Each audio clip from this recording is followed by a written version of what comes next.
Welcome to Murder and Everything Else. My name is Joy. And my name is Cheryl, and Joy and I are two very old friends who are going to talk about murder and everything else.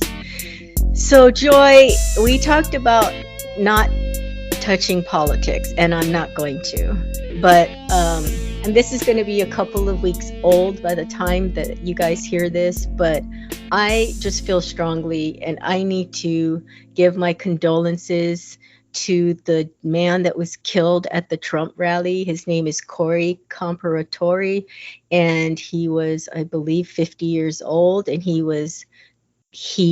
dove to protect his wife and daughter, and he was killed.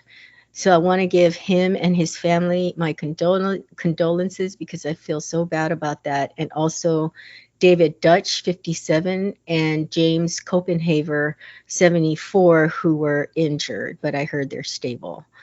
That's all. I'm not going to go into politics.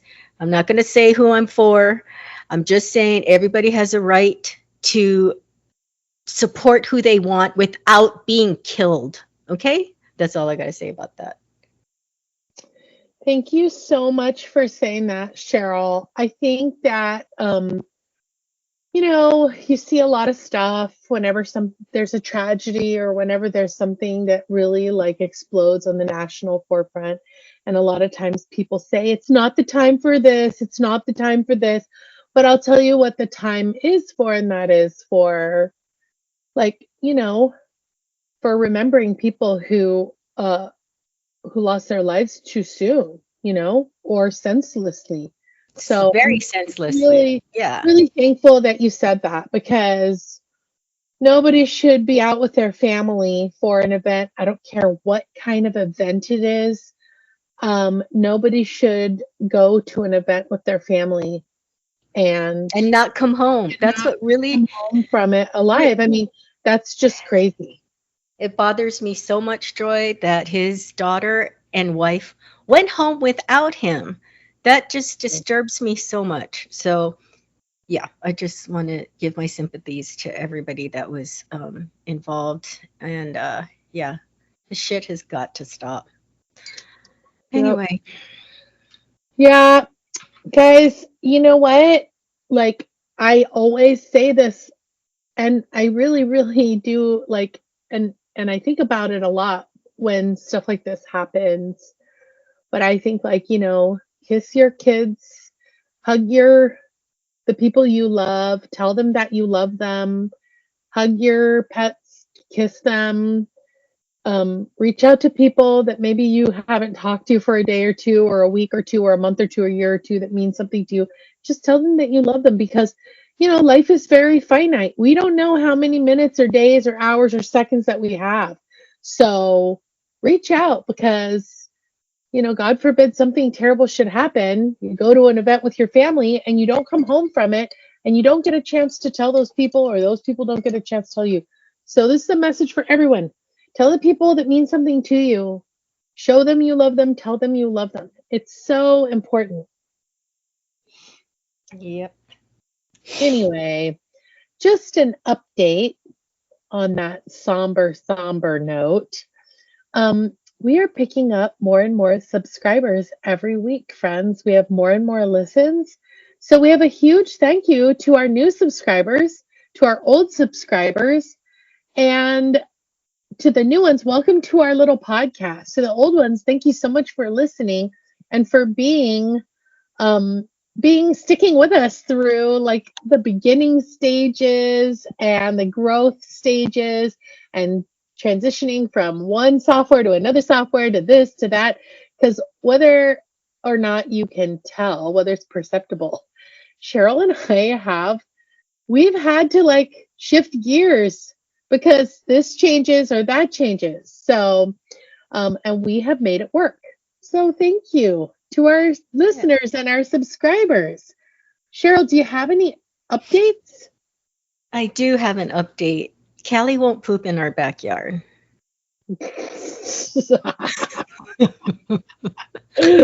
Wow. If anyone has any ideas, Right, email murder and everything else at gmail.com and put poop idea in the subject And line. just so you know, guys, Kelly is not her best friend, her roommate. It's not her girlfriend. It's not a visiting family member. Just so you know, it's not a human being, okay? In case you were wondering why she was making her poop in the yard. This is not like This is true some for kind of people. strange, like, middle-aged, like Arizona ritual where when it gets really hot, you tell your friends, yeah, head out in the yard and shit in the back. I'm trying to save on water. That's Um, right. so don't want you to use my bathroom. No, it's. I'm glad you said that because there are people that we've picked up maybe recently, and I hadn't talked about Callie before, but Callie is my sweet baby angel dog, and she's going to be 15 on August 11th. Oh And my anyway, gosh. we moved to a new place, and she won't poop in the yard. I have to leash Oh. her up and then take her outside, and I know she has to go, and she just will not do it. She did it once because I put her harness and leash on, and and she probably had to go really bad, and so she went. But it's a thing. I don't know. She just doesn't want to do it. So that's my update. And by the way, did you know that a 15-year-old dog is supposed to be 85 in human years? Because isn't it like 7 years, like a 1 year to a dog is 7 years to a human or something like that? Or Yeah. 1 year to a human is like 7 years to a dog. I don't know if I've got that No. backwards or what. But so they say like you take the year of the dog and multiply it times seven, and that's how old Callie would be if she were a human being. Yeah, and she is having some health issues. So 85.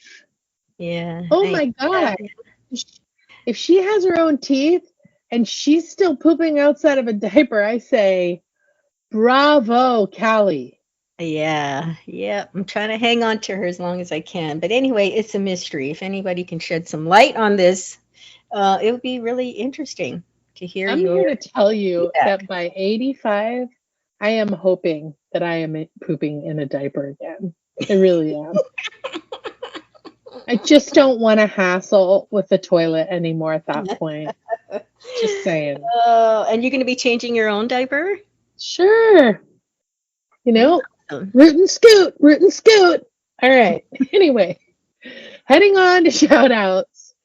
I have a shout out to Amy, super fan Amy. Remember Amy? She's married Yes. to Barack. Anyway, she called me, Cheryl, after listening to our Oscar Pistorius episode to let me know and let you know and let our listeners know that Oscar Pistorius is related to the famous South African psychological profiler Mickey Pistorius. It's his aunt. And That's apparently there's a show on Netflix or somewhere. Start with Netflix, guys. If it's not there, look somewhere else. Anyway, and it's about her work with like serial killers in like Australia. So I had no idea. I mean, apparently she's like pretty famous. I got to check So it out. so thank you so much, Amy, for letting us know. I just find it so fascinating because, I mean, that's, I don't know, it's just pretty freaking close, you know? So there. Yeah, that's awesome. I got to check that out. Yeah, Cheryl, you have any shout outs? I have a shout out. He's not a close personal friend. He's not even a friend. I don't even know him. But Joe Coy has provided several hours of entertainment for me this past week. I watched his Live from Brooklyn special on Netflix, and it is hilarious. And I watched it several times and went back and watched certain portions several times. And then I went on back and watched his show in Hawaii, Coming in Hot. And he's so fun. I was like you, didn't really care for him a long time ago, and then he grew on me. But that shit is funny. So his latest special is called Live from Brooklyn, and y'all should check it out. I'm going to go check it out because, I've watched some shorts on him and like I thought they were okay, But, it's not like a whole stand-up routine. But you know how much I love comedy. So I'm gonna have Mhm. to go check it out because yeah, maybe I'll change my tune, you know? I The mean, one in Hawaii, he nails the local uh, traditions and slangs and all of that. It's hilarious, especially if you're from Hawaii, because he really hits some nails on the head. nice. Well, check it out, guys. Let us know what you think. Reach out and email us. Let us know what you think of the old Joe Coy. Maybe we'll get a little kickback from him for sending some fans his way. Anywho, I am heading into letters from our listeners. We have so many people who are reaching out who are super fans. And this is not necessarily a letter, but I just need to take the time to thank Carson and Hero who came to visit us. And they each got some murder and everything else swag. Um, that was very, very cool. So keep an eye on our Instagram because for those of you who have been listening for a while, Carson was the second person that we interviewed on this podcast way back in season one. But anyway, if you guys want to listen to that episode with those episodes with Carson, um, that was in season one.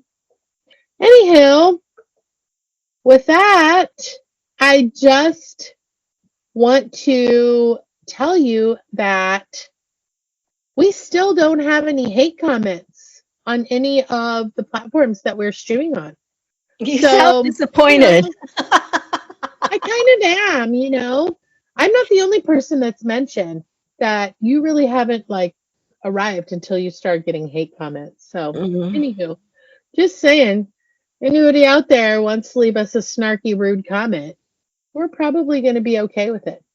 So anyway, One of us Cheryl will. has yeah, Cheryl has an exciting update to a murder episode that we did. So Cheryl, take it away.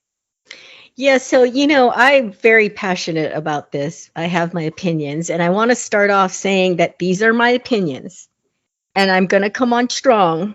I don't want to offend anybody, but I am one of the co-hosts of this podcast, so I'm going to express my opinion.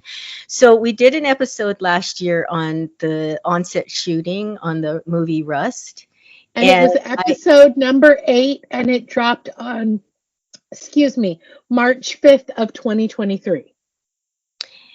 thank you. Yeah. So if you want a complete uh in-depth look at what happened, I would go back and listen to that. But if you've been watching the news, by the time this is published, you probably already know. So spoiler alert, I'm going to just hit it right. Yeah, I'm just going to hit it head on that Alec Baldwin's case was dismissed. And you guys, I was watching the trial. And I'm telling you, it was better than a movie, more dramatic than a movie because this was real. These were real people, unscripted, and it was just like, oh my God. I've actually gone back and I watched it on Court TV, on YouTube. Court TV. And I went back and watched it a few times because it was so dramatic. Day 3 of the trial was so dramatic that it was like watching a good movie, right? We've all gone back and watched a movie that we really like more than once. Well, it was like that. Troy, I'm telling you, it was so dramatic. So that's what I'm going to talk about today. And before I forget, because I always do, my sources were YouTube, because I watched the trial on Court TV, Variety, ABC News, Reuters.com, Associated Press, and CNN. So I'm just going to run down a real quick timeline for those that haven't followed it, because I don't expect everyone to follow this. So October 21 of 2020 is when this incident happened. So it was an onset shooting.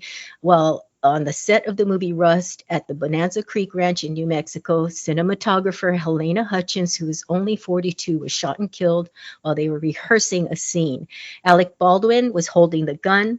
Director Joel Souza was also injured in this shooting. You got to remember all these names. The armorer in charge of the guns was Hannah Gutierrez Reed. For this rehearsal, she gave First assistant director David hauls the gun, and then he hands the gun to Baldwin while proclaiming cold gun to let the crew know a gun with no live rounds was being used.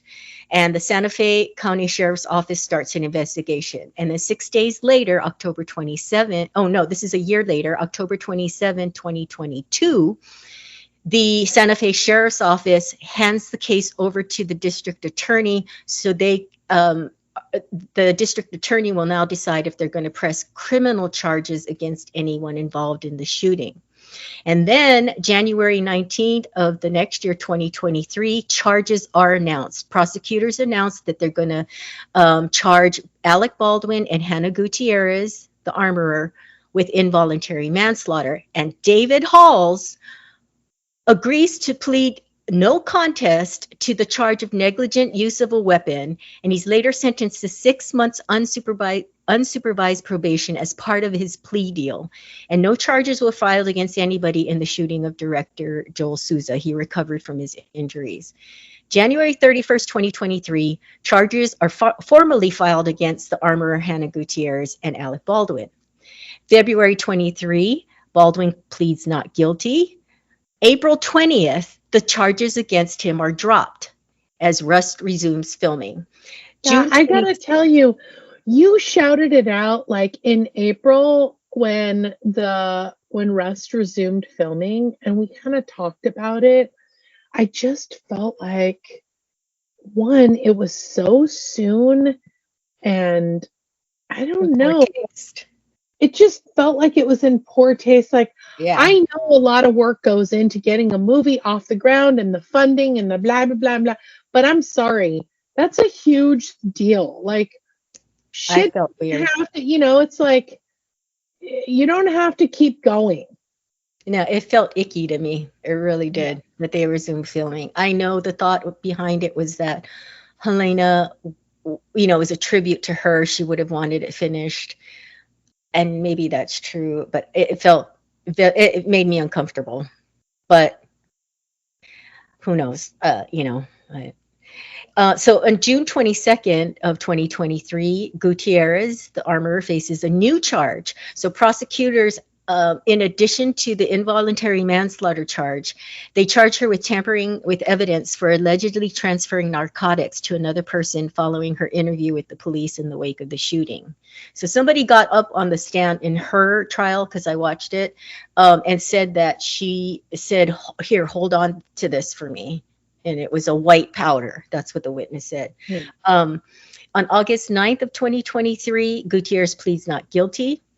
On October 17th of 2023. So Baldwin's case, his charges were dropped. But then on October 17th, special prosecutors announced intent to present Baldwin case to the grand jury. So the special prosecutor said they believe Baldwin had criminal culpability in the deadly shooting, and announced that they intend to present the case to a grand jury to determine whether probable cause exists to bind Baldwin over on criminal charges. January 19th. What do you think about that? I mean, the fact of the matter is that, yeah, okay, it's his movie and he's starring in it, but he didn't load the gun. He didn't put a live round in the gun. He's handed the gun for a scene. You know what I mean? Like, it just, I don't know. It just seems like, it almost felt like they were just trying to throw shit at the wall and see if it would stick to anyone, Yeah, you're absolutely right. And I'm so glad that the case was dismissed, because I didn't think this rose to the criminal level. It was a horrible accident, but there were several people along the way that dropped the ball on their responsibilities, and he unfortunately was the last one holding the gun, literally.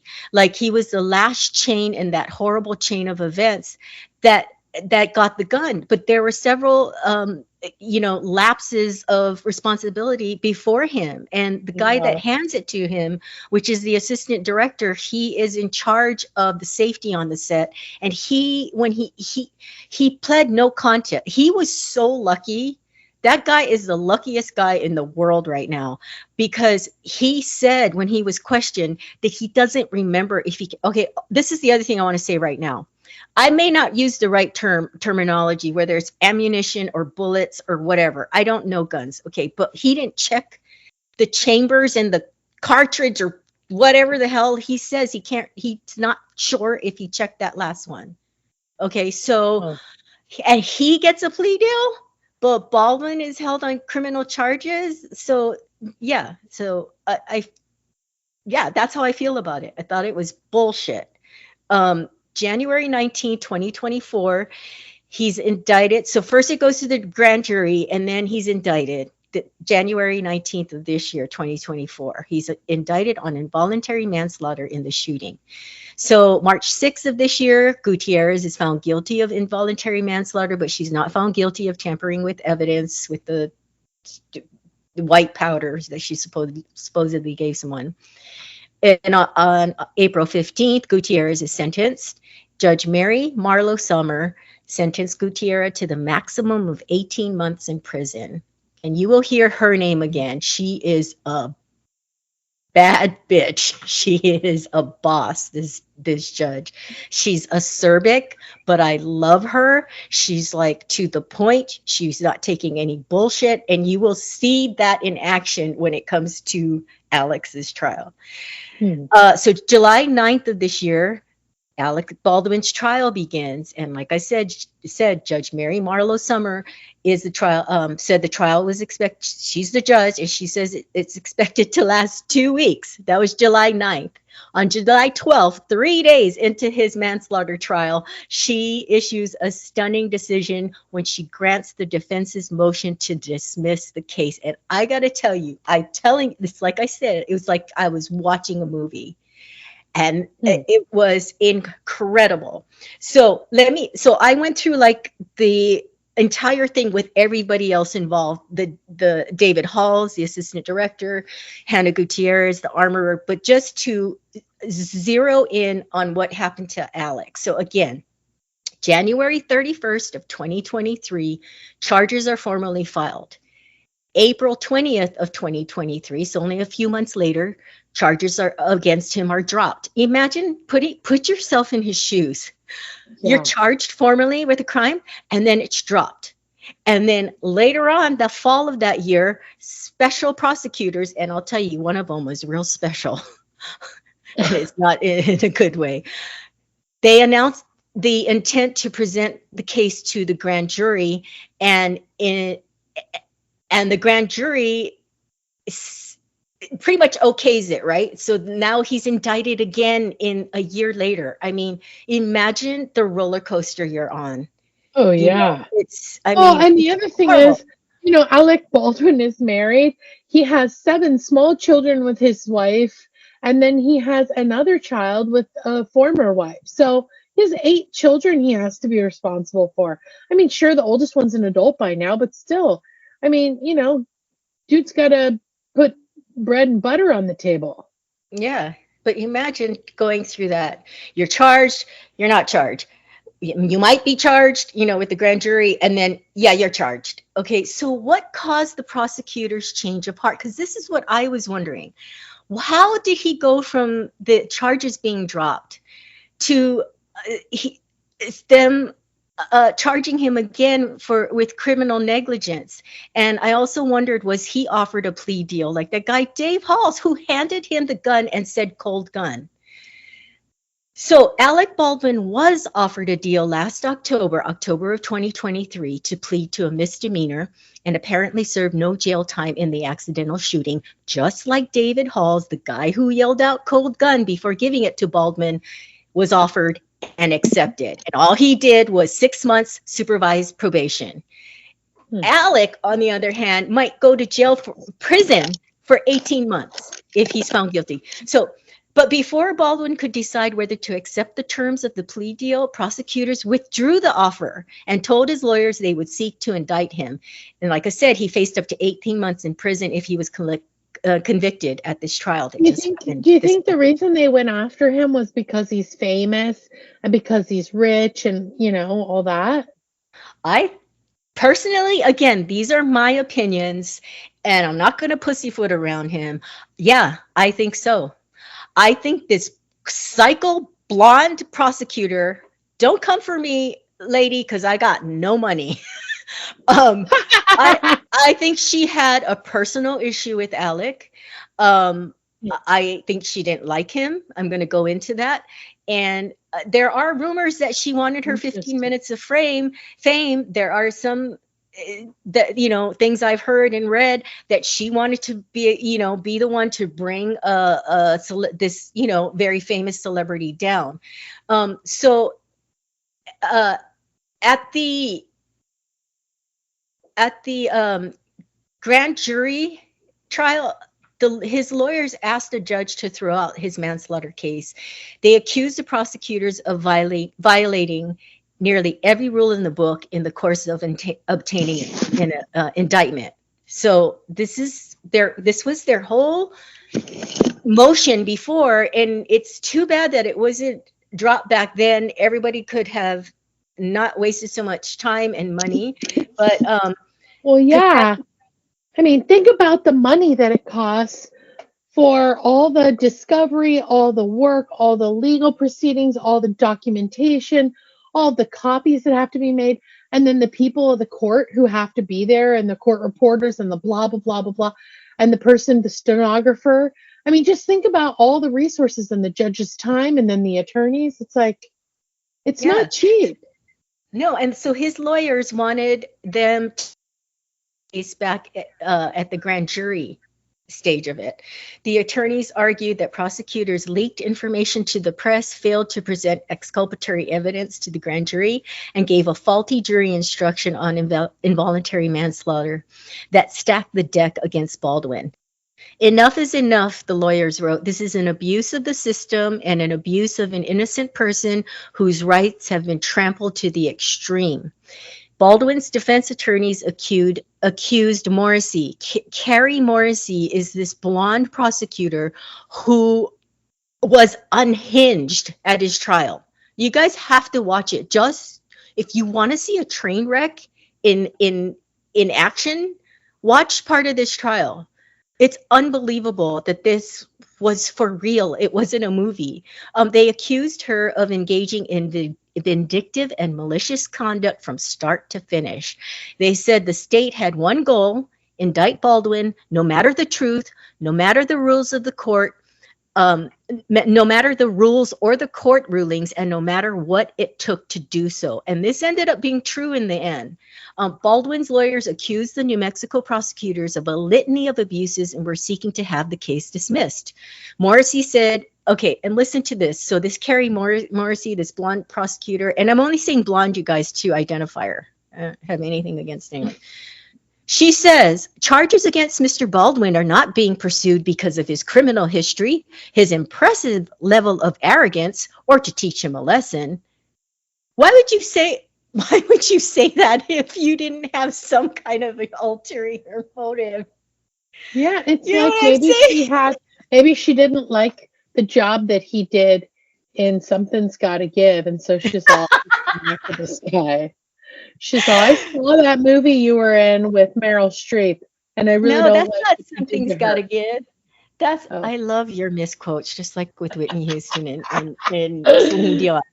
Something's Gotta Give is Diane Keaton and Jack Nicholson. You're thinking of oh, It's Complicated, and you know what? I want to watch that yeah. now. Um, Oh, okay, you've not seen it? You have to see that. no, no, It's no. I've so seen it. good.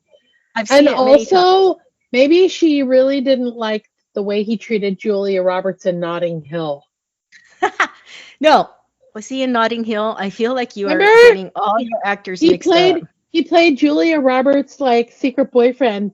Remember? He's like, "And while you're here, why don't you adios those dishes?" He basically thought that Hugh Grant was like the bellhop or the room service guy. Okay, so we're going to talk about this trial that just happened this month, July of 2024. So Tuesday, July 9th. I just said July. Tuesday, September 9th. So jury selection. They had 16 jurors, 5 men and 11 women. Wednesday, September. What keep saying September. I have no idea why. I have no idea what day it is, whatever. So Wednesday, July 10th, opening statements. And by Friday, 7/12, case is dismissed. And I'm telling you, this was wild, wild, wild. It was like watching a movie. So before the trial, Baldwin scored a huge pre-trial victory. This was huge on July 8th, when the judge ruled that his role as a producer of the film is irrelevant. While Baldwin, the actor, will stand trial, prosecutors cannot argue that his role as a producer made him more culpable in Hutchins' death. Remember when we talked about this before? Um, we we talked about that, like Yeah. how his role as a producer might affect him. Yeah, I I, remember that. I mean, I don't know. How do you feel? I still feel like the people that were hired to do their jobs, and I know there's a lot of different opinions about whether he had a duty to check that gun.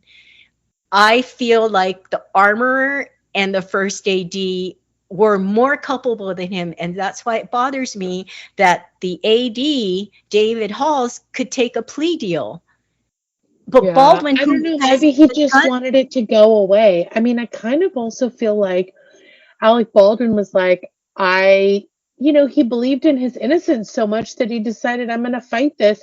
I'm not no, taking no, no. a misdemeanor. No, no, they revoked his plea. They offered it to Alec at one point, but then they retracted it and said, "No, we're going Oh, to right. indict you." And so that's what I don't understand. Bald, to me, he is not more culpable than David. He's not more culpable than the AD. I will have it anyway. I will argue to the end that he is not more culpable. Just because he had his hand, the gun in his hand, he's not more culpable. You had someone whose sole responsibility was that chick, Anna Gutierrez. That Yeah. was her job title. That was her job description. And then she gives it to the AD who is supposed to check it. And he says, he admitted, I don't remember if I checked all the chambers or whatever the hell. If you know, jump in, because I don't really know gun talk. I don't Um, know anything about so, guns. why is he able to? Is his offer not retracted? And anyway, okay.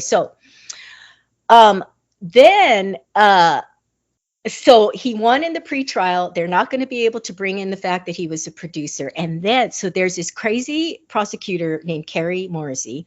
And then there's her co-counsel, her name's Erlinda Ocampo Johnson. And first of all, she's so cute. She looks like a little fairy. I don't know. She's so cute. Mm. She delivered the opening statement, and I got to tell you, she was so good. I was like, oh shit. This might not be good for him, because she was very captivating. She's very articulate.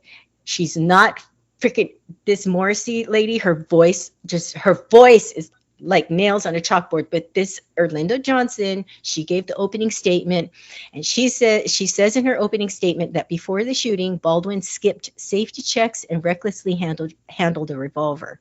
The evidence will show that someone who played make-believe with a real gun and violated the cardinal rules of firearm safety is the defendant, Alexander Baldwin.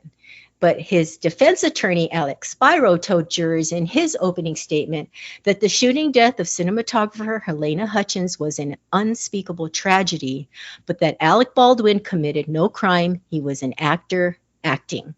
So what do you Right. think about those two opening statements, just from hearing that? I mean, here's the thing. Like, if it was theater, Cheryl, and you were given a sword, and all of a sudden you are having to have a sword fight with the person next, like across from you, let's say it's a theater, live theater, and you're having a duel, and they pull out these old muskets from like the 1800s, and you have to pace off. At no time as an actor, when you're going to press like, and you're thinking there's going to be a blank and it's going to go bang, or when you pull out your saber, and you're going to have a sword fight with the sword. I mean, of course it's going to go clang clang, but you're not going to stab the person on stage, just like you don't expect a gun to kill somebody. And Yeah, I you will don't expect it to go say off. that it almost feels like sabotage. Like, What if somebody actually put a live round of didn't that Oh, happen? there's, We talked about this to Brandon Lee, Bruce Lee's son. no, I I mean, think I he, know there are cases, and that we talked about John Eric Hexum, that really hot actor from the 80s, and or something like that. And remember, there yeah, was like you're right. there have been cases where this has happened. They're few and far between because nobody would do that. Like, Expect, and so a blank, from what I've heard, because those were blanks. They were not live bullets in those two other cases. They were blanks that kill, because blanks can still kill. Um, but it's what, see, my problem with this is the criminal charge. It doesn't, to me, doesn't rise to the level of a crime. It was, yeah, to me, I agree more with the defense attorney's opening statement that while it was an unspeakable tragedy, he didn't commit a crime. It was just like an awful series of events that, that's why I feel like they really, really wanted someone's hide for this crime. okay, And well, let so me, they just went after it was like, we're going to nail someone to the wall. It doesn't matter who it is, but we're going to start with the top dog and move down from there. well, so Hannah can't get away with anything. I mean, she's an armorer. That's what she was hired for. It's like, I'm sorry, but there's no way you were going to get off on that, you know? But Hmm. to me, David Hall, the assistant director, and Alec are on the same level. Just because, to me, just because it ended up in Alex's hand, it doesn't make him more culpable than the dude that called cold gun and was supposed to check it. Because from what everything I've seen and read and observed, it wasn't a requirement of Alec. People are saying he should have known better.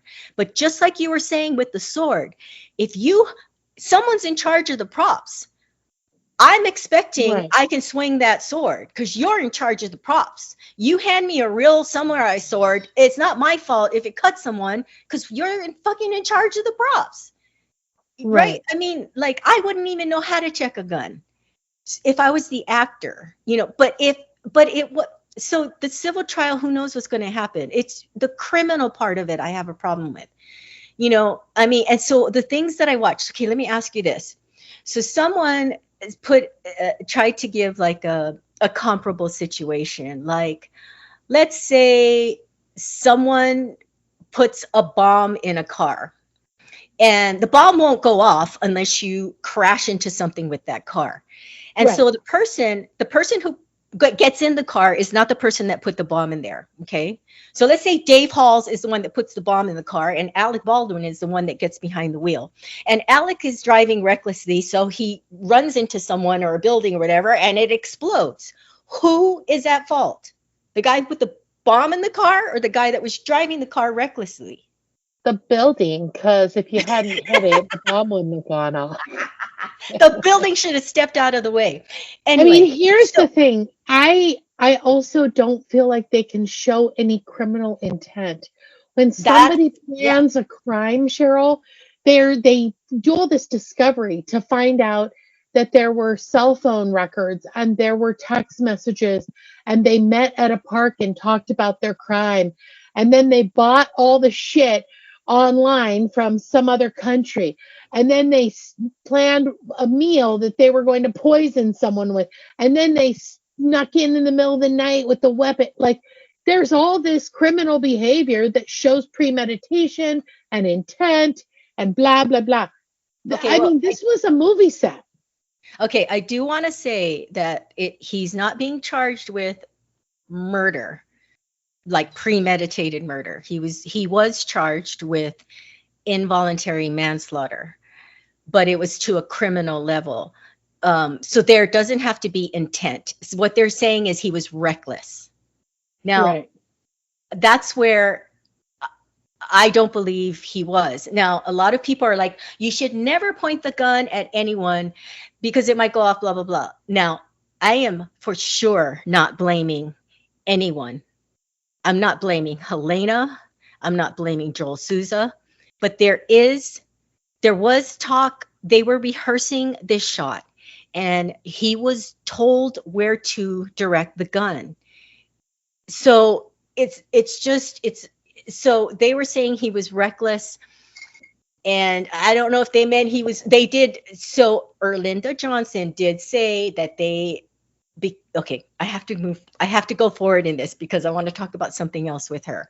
But let me just say that this Carrie Morrissey woman, she interrupts the judge before they start the trial.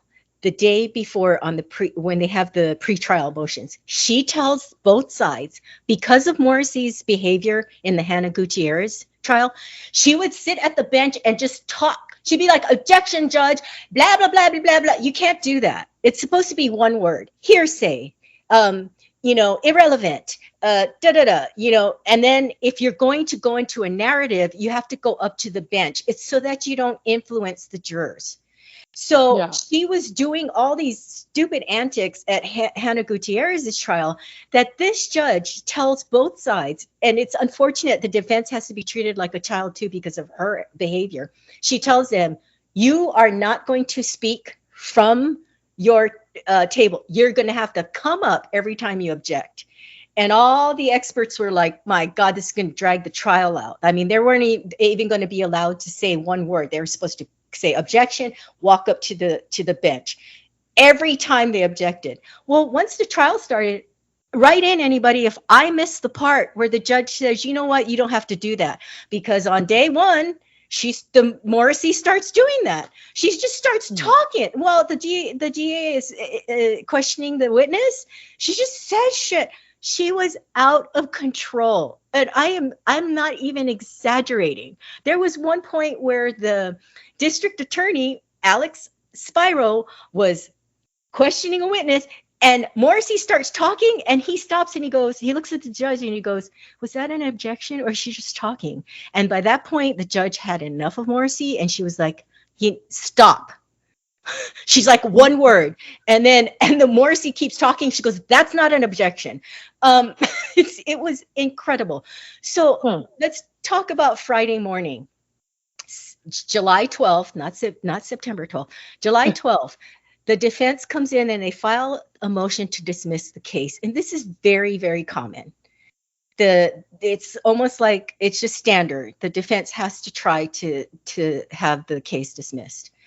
So that's not very unusual. But what was unusual was the turn. You could feel the tide changing in that courtroom. And by mid-morning, the judge brings the jury back in, and she says, "You're dismissed for the day." And it wasn't that late in the day. It was pretty early. But she knows that this motion is going to go on for a while. So they go through this, the defense is filing their motion, right? And before the court takes another break, it comes out through a state witness that the prosecution had withheld evidence from the defense. Evidence brought into the prosecution has been put under a different case file from the rest of the Rust evidence. And the gun that was used in the shooting was destroyed by the FBI, making it impossible for the defense to have a fair chance at doing their own tests. And yet this thing still came to trial. That's why they were trying to stop this with the grand jury, but it went all the way here.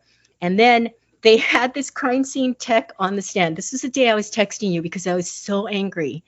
I mean, it was like a movie, you guys. It was like a TV show. And I couldn't believe that people were allowed to get away with this behavior and these antics in real life, where someone's life is on the line. I mean, not like he was going to get life, but to spend 18 months in prison, you know what I mean? That's not a small thing. So they were like characters to me. So the crime scene tech, she's on there for quite a while. She did a lot of I don't recalls, and she would kind of smirk, and then she'd look over at Morrissey. It was an incredible display of disrespect and shenanigans. It just felt really icky. Malarkey. So then Erlinda Ocampo Johnson, who's turned out to be a hero, she was a prosecutor. Okay, she was the co-counsel, but she wasn't involved in the Hannah Gutierrez trial. So she learns about the violation by Morrissey and other people. Bless you. Other people were involved to hide the evidence from the defense. She learns it that day. along with the judge. So she withdraws after court. And then she Excuse me. bless you. She's gone on like CNN and some court TV, and she said that after the prosecution's missteps came to light, she told Morrissey, we need to dismiss the case because they could have. They were the prosecutors prosecuting the case. They could have withdrawn it right then and there, but Morrissey wanted to go through with it. So Erlinda Johnson goes up to the judge and she says, I want to withdraw. And the judge grants her that withdrawal. And honestly, I think by that point, the judge had probably in her mind um, had already determined she was going to dismiss the case. But at one point, the judge has to look through the bullets. She's like, she has gloves on and she's like asking the text, where can I cut this? Anywhere but the middle. I mean, from what I've heard, it's super unusual for the judge to come off the bench and look at these bullets and all of this stuff. Okay. So, and then at one point, Morrissey says she wants to take the stand as a witness, and the Alex's attorney, yeah, the prosecutor, the blonde psycho lady. Weird. So Baldwin's attorney says, listen, we don't need you to do that. They were like, we've made our case and I think we're going to win it. And the judge tells her, you don't need to do that. But Morrissey was like, no, because if it's dismissed, I want this all on record. I'm telling you guys got to go watch it. I am not exaggerating. So I want to read you a little bit of what happened between Alec Spiro, who's Baldwin's defense attorney, and Morrissey, this woman who made this whole house of cards come down. So Spiro goes, the truth of this matter is that you don't really like Alec Baldwin all that much, do you? And she says, that is absolutely untrue. I actually really appreciate Mr. Baldwin's movies. I appreciated the acting he did on Saturday Night Live, and I really appreciate his politics. Her answer seems so weird to me. Defense attorney, you told one of the witnesses that disagreed with you during an interview that you thought Mr. Baldwin was a cocksucker. She says, I do not recall saying that. Not what? No way would I say. No, I do not recall saying that. I know that was something Mr. Baldwin would say on the set of Rust, which she makes these comments that were like, I don't know what she's trying to say. She says, I know that was something Mr. Baldwin would say on the set of Rust. What does that have to do with him asking you if you called him a cocksucker? Yeah, anyway, she goes, I don't recall saying that. And so DA goes, do you deny that under oath? Remember, she's on the witness stand. You guys, it's crazy. The prosecutor is on the witness stand. And she says, so he goes, do you deny this under oath? And she says, no, without having more information, I can tell you that I do not recall ever saying that. And if I did say it, I invite you to point it out to me. He says, you called him an arrogant prick to another witness. She goes, to who? To what witness? Not, oh my God, I would never say that. She says, to who? To what witness? And she said, the DA goes, I'm asking, did you call him an arrogant prick? She says, I don't really recall if I did. I don't recall. That's so weird. And he says, do you deny that? She says, without knowing what you're talking about, all I can tell you is that I can't respond if I don't know what you're talking about. And he said, he just presses on. And you also said to witnesses that you would teach him a lesson. And she says, I never said to witnesses that I would teach him a lesson. Absolutely not. In fact, Mr. Spiro, I want to give a full response to your question. And then she leans back into her chair. She crosses her leg and she has this defensive posture and she starts prattling on. And the DA looks at the judge and he goes, Judge, this is non-responsive. And the judge stops her. It is off the rails at this point. Crazy. Off the rails. And Wilder. I almost feel like the way you've described it to me is that maybe she thinks she's going to be another Johnny Cochran, or she's going to be identified as another. What was the name of the female attorney in the OJ case that became Marcia Clark? Marcia Clark, and that she thinks that this is like her 15 minutes to shine, and that now she's going to become a famous attorney and go down in history as being, she will. Yeah. She is going to Oh, go down in history, but for not the reason she wanted. But yeah, she reminds me of an attorney, and his name is Juan Martinez. He was the prosecutor in the Jodi Arias case, if anybody follows any of that. She's like a female version of him, but he is laser sharp. This woman is off. She's unhinged. There is something, I think she needs some help. So yeah. Judge Mary Marlowe Sommer dismissed the case against Alec Baldwin on Friday, July 12th, 2024. She delivered a searing criticism of the prosecution and state law enforcement officials who oversaw the case, declaring that they had intentionally and deliberately withheld from the defense evidence related to the fatal shooting on the set of the film Rush. She said, if this conduct does not rise to the level of bad faith, it certainly comes so near to bad faith as to show signs of scorching prejudice. And let me Mm. when she's saying this on the stand, Joy, she's saying it kind of softly. She's not yelling, but it's so chilling. She says there is no way for the court to right this wrong. And she says to the defense, your motion for dismissal with prejudice has been granted. So this means with prejudice means Baldwin cannot be retried criminally. Good. And they show Alec Baldwin sobbing, and he puts his face in his hands, and his attorneys are rubbing his back. And right in the back of him, you can see his wife bawling. And just remember, he could have been sentenced to 18 months in prison if he had been convicted. Um, Mm. so so a lot of people were like, well, what does the evidence that was withheld from the defense have to do with his charge of recklessness, right? What is what them hiding bullets from the defense, what does that have to do? Well, it wasn't up to the prosecution to determine if a bullet turned in by this guy. So there's this guy, Troy Teskey, who was supposed to be a defense witness in the Hannah Gutierrez trial. He was never called, but he had the evidence. So he takes it to the police. He should have taken it to the defense, but he trusted the police. So he takes it to he takes it to the police, and the prosecutor's working with the police, and they bury it from the defense. I'm telling you, Mm. Joy, this shit only happens in movies. Well, it doesn't happen only in movies, It apparently. happens on movie sets.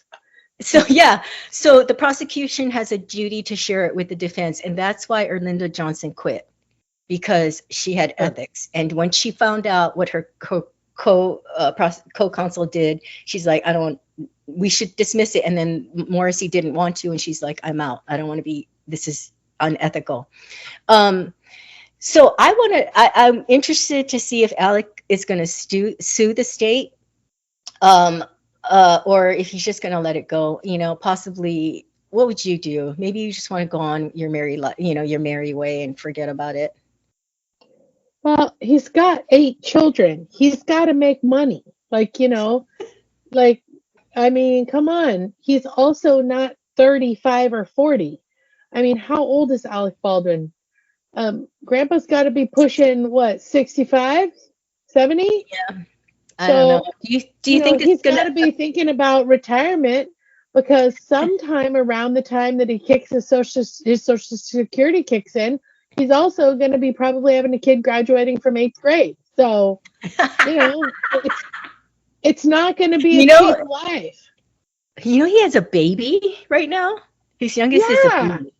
I mean, Cheryl, I mean, he's, yeah, whatever. Anyway, I just have to say, and I did not watch this trial, guys, but I did look at video, still photos of the trial. Alec Baldwin, wow. For a guy his age, he's got the salt and pepper. He had the dark, horn rimmed, black kind of Hmm. Cary Grant glasses, the salt and pepper and the suit, dark suit. Like I'm totally channeling kind of like a stockier Cary Grant from North by Northwest.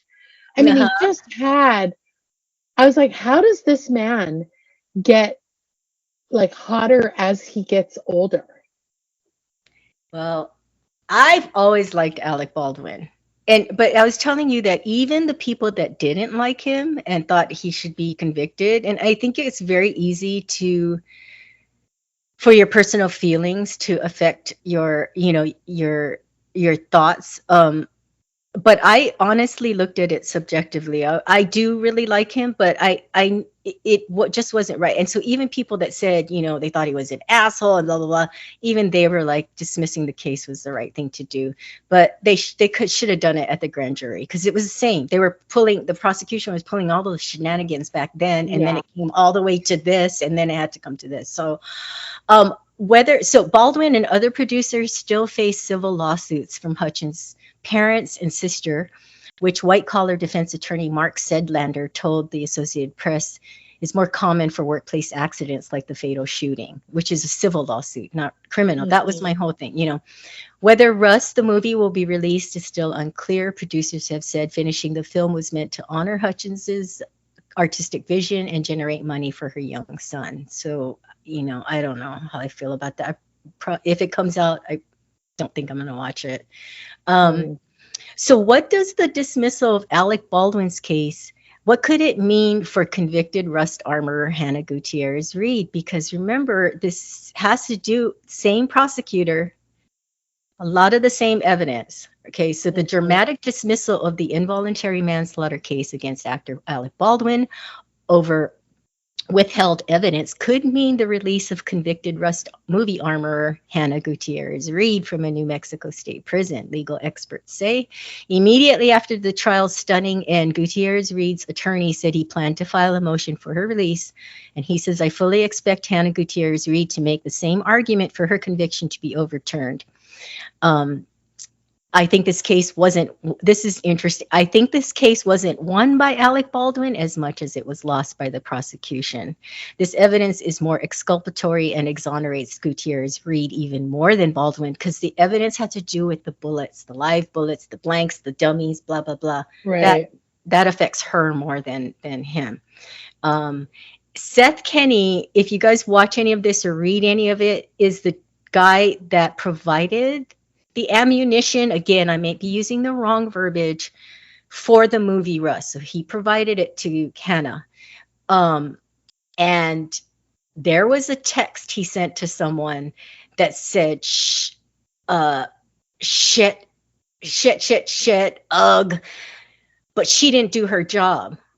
So Alex's attorney questioned Seth Kenney and he goes, what did you mean by ugh? Ugh, but she didn't do her job. He goes, do you mean ugh because you provided the live bullet, but then she was the one that loaded it? And of course he denies it, but if I were him, I'd be pretty nervous right now. Yeah, no kidding. Yeah. So because anyway, I feel like it's not over for this movie. I feel like this movie and the death of the cinematographer, I feel like it's that somebody wants to pin it on someone. Yeah, I totally agree. I feel like this is not over. Yeah, wow. Cheryl, first of all, thanks for watching this. You don't have to thank me. I got my popcorn and my ice drinks and I'm watching it. I'm telling you, I watched day 3 again like it was a movie. It's better than any movie you guys have ever seen. It's incredible. I like courtrooms. I like the language. I just like all of that. I don't. Movies and books. I want to say, is the guy's name John Grisham, who always wrote those courtroom books? The Firm. Yeah, he did. Oh, God. It put me to sleep now. I just, the only book that I read that I really, really, really enjoyed the courtroom drama was To Kill a Mockingbird. That was the only one. Yeah, by Harper Lee. But yeah, that was it. And maybe it was because it was a long time ago, but I find the dialogue back and forth in a courtroom scene just to be so sleep inducing. Oh, really? Yeah. I find it so interesting. If it's a case that I'm interested in, Right. This is wild. But I am so glad that the criminal charges against him have been dropped. I don't know what's going to happen civilly, but yeah. I guess we'll find out, right? Tell us what you think, guys. Yeah. Let's hear from our listeners. Anyone out there obsessed with courtroom drama, like legal banter? Let us know what you think of this. Wonder if anyone else even sits and watches this stuff. I think you're Well, the only person who does. you can come here and I will give you the rundown on it. Oh my God. Well, I'd like to say that the amount of time spent watching this courtroom drama is probably, I mean, to me, it's a crime. Wait, you know what else is a crime? That joy. So we are out of time. Oh God. I don't have a life. Apparently, I can watch hours and hours of court cases. Oh, thank you for listening, everyone. And don't complicate your day. All creativity, commentary, and opinions in this podcast belong to Cheryl and Joy. Music composed and mixed by Gabe McKeon. Logo and merch managed by Cheryl Callan. Podcast editing, advertising, and social media managed by Joy McKeon. Legal representation provided by John Boljezic. Please like, subscribe, follow, and listen. You can listen to us on Spotify, Audible.com, Amazon Music, Apple Podcasts, and iHeartRadio. And remember, you can find us on Instagram and TikTok, or you can email us at murderandeverythingelse@gmail.com. Bye, fishes.